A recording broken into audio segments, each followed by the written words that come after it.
So yeah, even though it's not super special to a lot of people anymore, it's very special to me because like I said, these are always my dream car.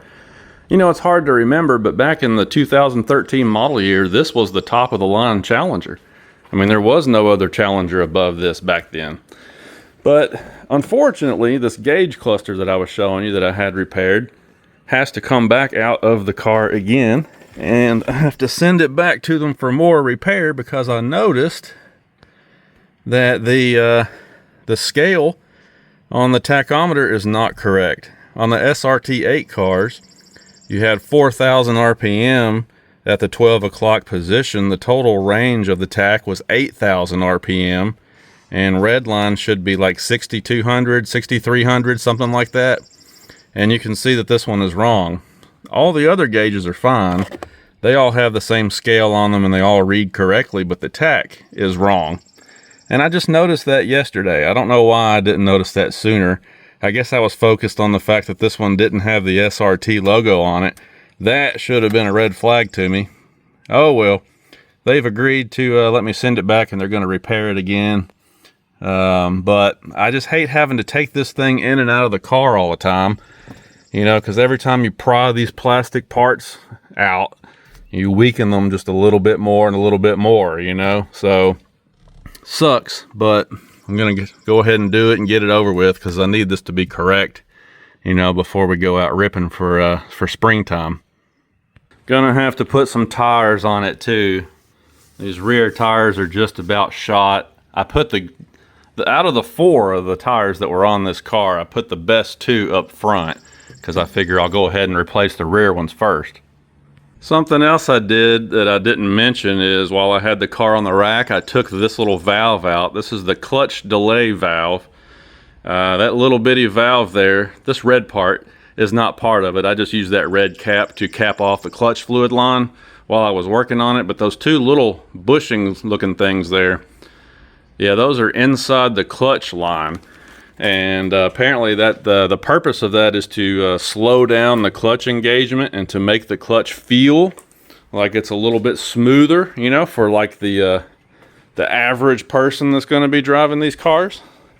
Well, if you're driving it in a spirited fashion, you don't want that in there according to what everybody's telling me. So I went ahead and took that clutch valve out. It was really easy to do with the car on the rack, and it did change the way that the transmission feels in the clutch. It's a lot more mechanical feeling now and kind of more old school now. So we'll see how that goes.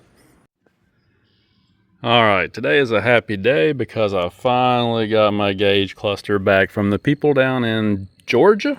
Yeah, I think it was in Georgia. A place called Upfix that works on electronics and things. So this is what the SRT8 gauge cluster is supposed to look like. You notice how the tachometer goes to 8,000 RPM. Red line is around, what, 6,300 RPM. That's what it's supposed to look like. So now I can finally put this thing back in the car and hopefully get this car on the road. Yeah, it occurred to me again just the other day. I bought this car in January. My birthday is the middle of January. I bought this car in the middle of January. And I've driven it one day. Here it is April 30th. Tomorrow's May the 1st. And I've driven this thing one day. So this is going to be nice to be able to finally drive this thing.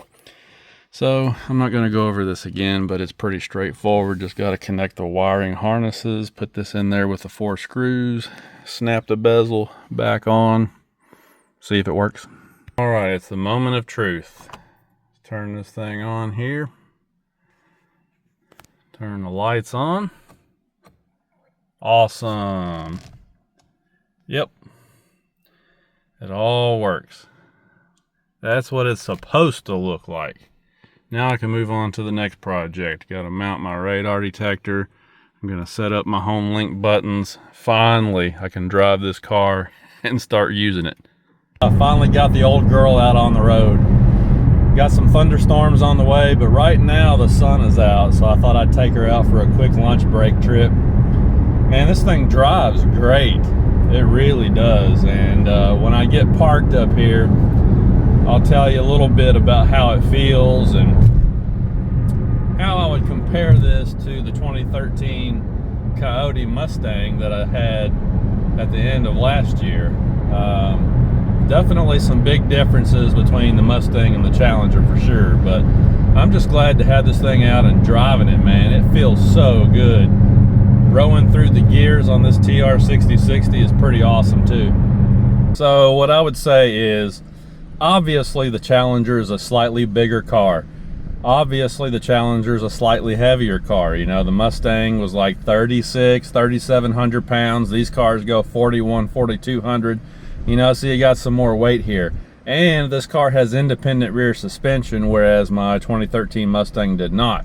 So the result is you can feel that this car is more planted to the road, if that makes any sense. You know, the Mustang felt like an overgrown go-kart.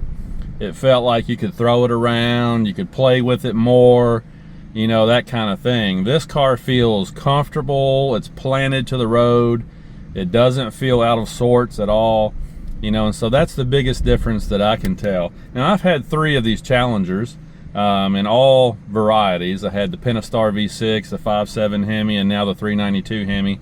Obviously, I haven't had the Hellcats and all the supercharged motors, but the thing I would compare this to, or say about this compared to the Mustang, is that this thing has a lot of torque.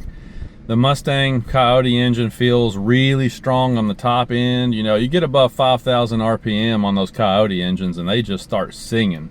And it just feels like they gain more power. They really, you know, hit like a, you know, second gear, just figuratively speaking, and it puts you back in the seat, and it just seems like you get a power shot, you know, once you get like above 5,000 RPM. Just a ton of power up top, but not so much power down low. You know, I never thought the Coyote engine felt any different from the previous Mustang engines down in the lower RPMs. So you really have to rev that car up to get the impressive power out of it. This car, the 392 Hemi, it's got all kinds of power everywhere. I mean, from idle through the mid-range, it feels like it's just got a ton of torque. You can really feel the torque, almost like a diesel or something. I mean, you just dip into the throttle and it goes, and it does have some pretty good horsepower up top too. So I think the power band, it just feels more linear on this car compared to the Mustang. Now, which one would be faster if I put those 2 cars side by side and drag raced them? It would probably be pretty daggone close. The Mustang feels faster just because it's a lighter car, I think, and you know, that rush of power you get up top. Excuse me, but you know, even though this car feels more planted and more put together, I think, you know, it's just as fast, if not faster, than the Mustang I had. So power wise, it's an interesting dynamic, but I really like the torque in this Hemi. This thing is just awesome. Sounds like I got some lawnmowers coming, so I'm gonna have to roll to a different spot. But yeah, driving this thing is great. The TR6060, it shifts really great. No problems missing shifts or grinding or anything like that. This is a really smooth transmission. Throttle response is real linear. The steering is great in this car. I love everything about it, I really do. I'm not a huge fan of the SRT seats. I kind of like the RT seats better. But other than that, I really love this car. It's just a whole lot of fun to drive for sure. Man, you can tell some storms are brewing because it's getting really windy out here. But yeah, it's nice to have this thing on the road. So at this point, paint correction, had to do a lot of paint work on the side because it had rock chips on it and this and that, especially the bumper covers where they're made out of plastic material. It's hard to get those to match up. So we had to do front and rear bumper covers and all the black trim, do some paint correction. And then I had to put a rear axle in it because somebody installed the rear suspension incorrectly and it was rubbing. It was actually physically contacting and rubbing the CV shaft over on that side. It tore it up pretty bad, had grease everywhere. So I had to get a new axle in there. I changed all the fluids, transmission fluid, rear differential fluid, engine oil, put an SRT oil filter on it, got all the fluids done. Obviously, we still got to do tires. But other than that, I mean, the car is in pretty good condition at this point, and I don't feel bad about taking it to some of the local car cruises and shows now. The interior is already pretty good on this car. Oh yeah, we added some of the emblems, put the emblems back to factory stock also.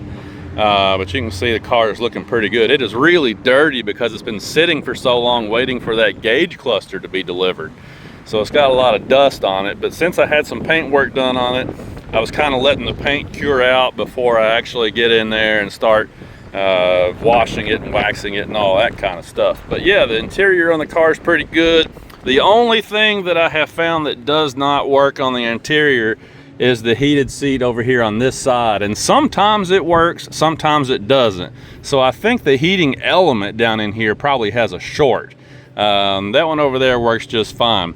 Everything else in the car seems to work just fine. So for a 12-year-old car, that's not bad. You know, the air conditioning is really cold, heat works great, heated steering wheel works, everything is doing great. Now, this car is not a sunroof car, so I don't have to worry about leaks and everything, but I will say I missed the sunroof on my old Challenger. That was a whole bunch of fun, so kind of wish I had a sunroof on here, honestly. I decided to get in here out of the wind, my goodness. But yeah, I mean, these cars, I know there's a million of these things out there, and so they're not really special to a lot of people, but like I said, this was always my dream car. I'm really excited to finally have one. This one's a really nice specimen. It got 75,000 miles on it, so it's got a lot of life left in it.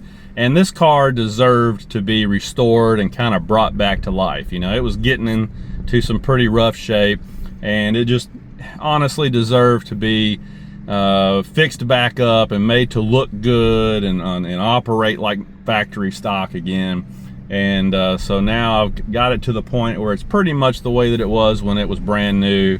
And now maybe I can do a couple little things to it, kind of play around with it a little bit, but I don't want to get carried away with it, because these SRT cars, I still believe that in the future these things might be, I'm not going to say valuable, but these cars might end up being something here in another 10 or 15 years that is kind of sought after, I guess I would say. You know, I mean, you think about like the 1990s Chevy F-body cars, you know, your Trans Ams and stuff like that.